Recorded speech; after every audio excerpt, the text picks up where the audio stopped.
The difficulty with these authors, which include the Romans, Tacitus, Suetonius, Pliny the Younger, and Lucian, and the Jewish author Josephus, is that they all wrote on Jesus after the Gospels had been written and circulating. For Josephus, who wrote in the 1st century, and whom we've already covered, someone could claim that he may have had access to oral traditions on Jesus from the Jews. But mythicists, those who argue that Jesus never existed, they argue that if such traditions existed, Paul would have definitely had access to them as well. And Paul is right at the center of Christianity. So this argument is hard to defend. Therefore, the only source all these writers could have had access to for Jesus' life would be the Gospels, which mythicists claim are fictional in respect of the person of Jesus. Now, I don't think the Gospels are entirely fictional. I believe we can get some kernel of historical material from them, but for the most part, they are not reliable. There are other public figures, e.g. Alexander the Great, whose earliest histories come much later than Jesus's, and there would have been no eyewitnesses for what happened in his life. However, the difference is that these histories were usually written, copying and building from more ancient records, from artifacts, relics, and inscriptions, and even other texts that are now lost to us. Also, at every point, they situate these figures on earth as humans.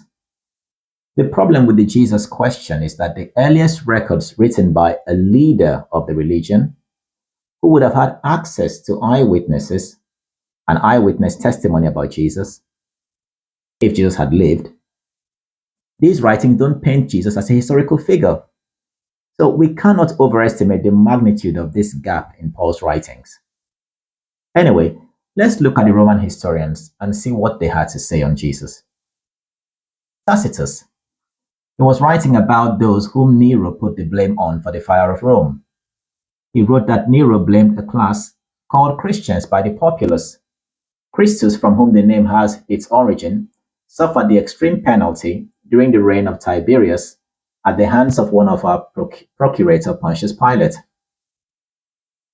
So where could Tacitus have got this information from, if not from either Christians who had read any of the Gospels, or from the Gospels themselves?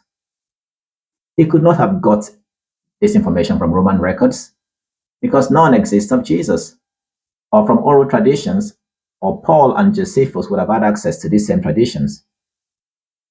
Tacitus came too late to be relying on eyewitness accounts at this point. We also have no evidence he got this account from anywhere else other than the Gospels, which does not prove anything. Pliny the Younger. Pliny's account is even weaker than Tacitus's. He simply describes the Christians, how they practice, singing hymns to Christ as if he were a god. And this does not tell us anything new, and it does not tell us that Christ ever lived on earth. Suetonius, who recorded the histories of Roman Caesars, he wrote, "Due to the Jews constantly making disturbances at the instigation of Chrestus, he expelled them from Rome." Like the above, this does not show Jesus lived on earth, unless Christ was in Rome in the 2nd century, at least 70 years after the resurrection event, and unless he was there leading an insurrection with a number of Jews. Lucian, Roman historian, he also wrote this. He reported that the Christians were worshipping as a god a man who was crucified in Palestine. Again, his only source would have been the Gospels being used by Christians at the time. So, with Paul and no non-Christian historian reliably referencing Jesus, we have to ask, where did the Gospels get their material from? All this is not to say that Jesus' character never existed, but the evidence of him being anything other than a small-town unknown preacher is very weak, and most of the Gospel material on him can't be reliably historical. I've put out other videos on non-Christian historians, on Josephus in particular, to see how he could not have mentioned Christ, and how historians who claim he does may have got this wrong. This is Faith in Logic. Thank you for watching.